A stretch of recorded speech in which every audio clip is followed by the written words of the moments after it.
बिहार में चुनाव नजदीक आते ही राजनीतिक उथल-पुथल शुरू हो गई है। अभी तक महागठबंधन में ही सीटों को लेकर बैठकों का दौर चल रहा था।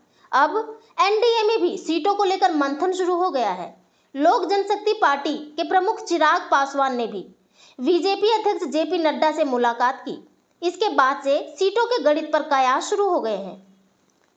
बिहार में इस विधानसभा चुनाव अक्टूबर या नवंबर से संभावित है। ऐसे में सभी राजनीतिक दल पूरी तरह चुनावी मोड में आ गए हैं।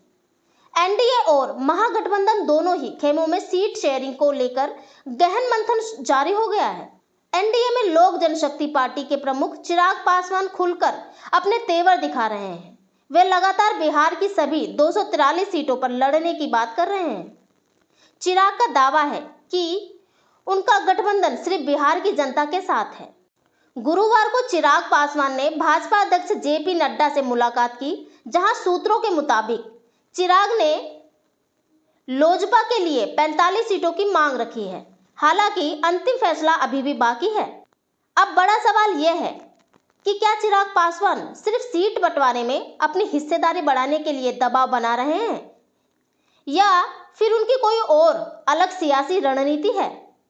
उधर गठबंधन में रहते हुए भी चिराग लगातार बिहार में कानून व्यवस्था के मुद्दे को उठाकर अपने तेवर दिखाते रहे हैं। चिराग पासवान कई मंचों पर खुलकर कह चुके हैं कि वे सभी 243 सीटों पर चुनाव लड़ने की तैयारी में हैं, चाहे आरा हो या सारण। हर सभा में चिराग यही दोहराते हैं। इतना ही नहीं, गोपाल खेमका हत्याकांड जैसे मामलों पर भी वे सरकार और प्रशासन को घेरने से नहीं चूक रहे हैं।